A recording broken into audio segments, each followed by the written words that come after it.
சரி, இன்றைக்கி நம்ம எதை பற்றி பார்க்க போகிறோம் அப்படின்னு பார்த்தீங்கன்னா, இதுவுமே நம்ம தினசரி வாழ்க்கையில் பயன்படுத்தக்கூடிய ஒரு பொருள் தான். இந்த பொருள் இந்த பொருளுக்காக எதுக்கு நான் எழுதுனேன் அப்படின்னா, இன்ஸ்டாகிராமில் கொஞ்சம் கேட்டிருந்தேன்.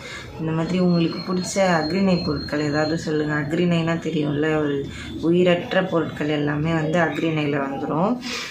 அந்த மாதிரி அக்ரிணை பொருட்கள் ஏதாவது உங்களுக்கு பிடிக்கும், இல்லை எதுக்காவது கவிதை, இதுக்கெலாம் கூட கவிதை எழுதலாமா அப்படின்னு நினைக்கிறீங்கன்னா அந்த பொருள் என்னென்னு கமெண்ட் பண்ணுங்கள். அதுக்காக ஒரு கவிதை எழுதலாம் அப்படின்னு சொல்லி ட்ரை பண்ணி ஒரு 10-15 பொருட்கள் கிட்டே வந்திருந்தது. நான் ஆக்சுவலாக டெய்லி வீடியோஸ் போட்டுட்டு இருந்தேன். ஃபஸ்ட்டு அது ஒரு மாதிரி மிக்ஸ்டு கமெண்ட்ஸாக இருந்தது.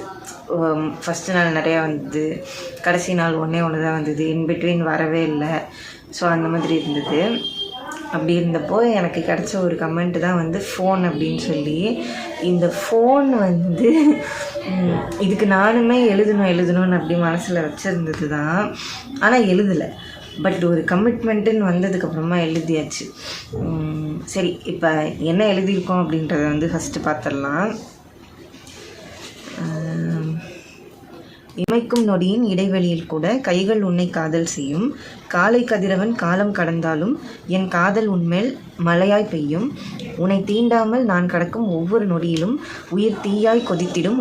உன்னை ஏந்தும் வரையிலும் என் வாழ்க்கைக்குள் வந்தாய், வாழ கற்றுத்தந்தாய்.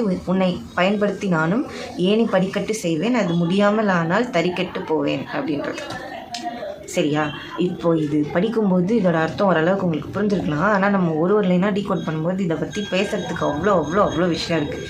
ஏன்னா நான் எந்த அளவுக்கு ஒரு ஃபோன் அடிக்ட்டு அப்படின்னு பார்த்தீங்கன்னா, நான் இப்போ கொஞ்ச நாளாக தானே, நம்ம கொஞ்ச நாள் சொல்ல முடியாது, நான் ரொம்ப நாளாக இந்த பேஜ் வச்சு தான் இருக்கேன். ஆனால் இப்போ தான் ஒரு மாதிரி டெடிக்கேட்டடாக டெய்லி வீடியோஸ் வந்துட்டுருக்கு. சரியா?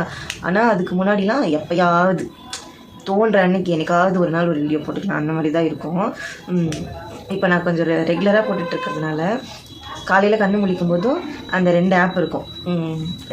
எப்படி சொல்கிறது, வீடியோஸ் போஸ்ட் பண்ணுற எல்லாருக்குமே தெரியும். யூடியூப்பில் அந்த YT ஸ்டுடியோன்னு ஒன்று இருக்கும்ல, யூடியூப் ஸ்டுடியோ அப்படின்னு சொல்லி, அந்த இன்சைட்டெல்லாம் செக் பண்ணலாம். இன்றைக்கி எவ்வளோ கமெண்ட்ஸ் வந்திருக்கு, நமக்கு எவ்வளோ ரீச் கிடச்சிருக்கு அப்படின்றத செக் பண்ணலாம். அப்படி கண்ணு இப்படி திறந்தாலே கையை அந்த ஆப்புக்குள்ளே தான் போகுது. இன்றைக்கி ஏதாவது இருக்கா, முக்கால்வாசி நாள் நம்ம ஏமாற போகிறோம் அப்படின்றது தெரிஞ்சே அந்த ஆப்பை செக் பண்ணணும் அப்படின்றது தான் மண்டையில் அப்படியே ஸ்டோர் ஆகிருக்க மாதிரி இருக்குது. கண்ணு முழிக்கிறது YT ஸ்டுடியோவில், அப்புறமா இன்ஸ்டாகிராம் பேஜில் இருக்கக்கூடிய அந்த ப்ரொஃபஷ்னல் இன்சைட் அதில் போய் பார்த்துறது. அது காலையில் நைட்டு மட்டும்தான் பார்க்குறேன்னா அப்படிலாம் கிடையாது. நான் எப்பப்பெல்லாம் போஸ்ட் பண்ணுறேனோ போஸ்ட் பண்ணி ஒரு ரெகுலர் இன்டர்வலில் சும்மா ஒரு 5 நிமிஷத்துக்கு ஒரு வாட்டி, 10 நிமிஷத்துக்கு ஒரு வாட்டி, ஒரு 1 ஹவருக்கு ஒரு வாட்டி, 2 ஹவர்ஸ்க்கு ஒரு வாட்டி, இந்த மாதிரி என் இஷ்டத்துக்கு இன்டர்வல் விட்டுட்டு போய் செக் பண்ணிகிட்ருப்பேன். எவ்வளோ ரீச் போயிருக்கு, எவ்வளோ இதுலேருந்து ஏதாவது நமக்கு ஃபாலோவர்ஸ் வந்திருக்காங்களா இல்லையா, இது யாருக்காவது போய் ரீச் ஆகிருக்கா இந்த கண்டென்ட் நான் ஃபாலோவர்ஸ்க்கு, இந்த மாதிரி அவ்வளோ அந்த ஃபோனுக்குள்ளேயே முழுகிட்டு இருக்கிறது. சரியா?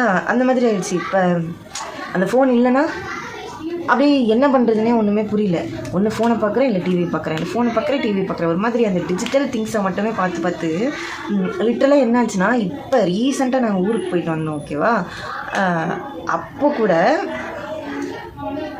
இப்போ ஊருக்கு போயிட்டு வந்தோம். இந்த இப்போ ரொம்ப ரீசெண்ட் டைமில் ஊருக்கு போயிட்டு வந்தோம். ஊரில் பார்த்திங்கன்னா அது லிட்ரல் ரொம்ப ஊர். ஓகேவா? அதில் நல்ல பச்சை பசேல்னு இருக்குது நிறைய இடம். இல்லை போகிற எங்கள் ஊரில் கூட ஒரு மாதிரி கொஞ்சம் காஞ்ச மண் அந்த மாதிரி தான் இருக்கும்னு வச்சுக்கோங்க. ஆனால் போகிற வழியெல்லாம் அவ்வளோ பச்சை பசேல்னு இருக்கும். அந்த பச்சை கலர், அந்த நேச்சுரல் பச்சை கலரை பார்த்து எனக்கு கண்ணு வலிக்க ஆரம்பிச்சிச்சு.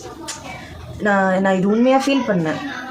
ஏன்னா இது ஒரே பச்சை கலராக பார்த்துட்டு போயிட்டுருக்கோம் அப்படின்ற மாதிரி. ஏன்னா இப்போ நான் இங்கே வாழ்ந்துட்டுருக்க இடத்துல பார்க்குறீங்கன்னா ஃபுல்லாக சிமெண்ட்டு பில்டிங் இப்படி தான் இருக்கும். ஃபுல்லாக கட்டடமாக தானே இருக்கும் நம்மளை சுற்றி இருக்க எல்லா இடத்துலையுமே. அப்படி இருந்துட்டு திடீர்னு ஒரு புதுசாக ஒரு என்விரான்மெண்ட்டை பார்க்குறேன். நம்ம ட்ராவலில் இருக்கும்போது எவ்வளோ நல்லா ஃபோனை பார்க்க முடியும். அதுவும் தடன்னு ஒரே சத்தமாக இருக்கும். ட்ரெயினில் போகிறோமோ பஸ்ஸில் போகிறோமோ எதில் போனாலுமே அவ்வளோ இறைச்சலாக இருக்கும். அதில் ஹெட்செட்டில் எவ்வளோ சத்தமாக வச்சு கேட்டாலுமே அது பெருசாக காதில் விழாது. ஒரு மாதிரி நோயின்னு இருக்கும். அதனால் நான் பெருசாக ஒரு கொஞ்சம் ஸ்டார்ட் பண்ணும்போது பார்த்துட்ருப்பேன். அப்புறம் அதோட மூடி வச்சுட்டு கம்முன்னு உட்காந்துருவேன். அந்த மாதிரி இருக்கும். அப்படி பார்க்குறேன், எனக்கு கண்ணு வலிக்குது. ஏன்னா அந்தளவுக்கு இப்போ ஃபோனை பார்த்து கண்ணு வலிக்கிறது போய் நான் ஃபோனே தான் பார்த்துட்ருக்கேன். ஒரு மாதிரி அந்த டிஜிட்டல் ஸ்க்ரீன், பளிச்சு ஸ்க்ரீனை தான் பார்த்துட்ருக்கேன்.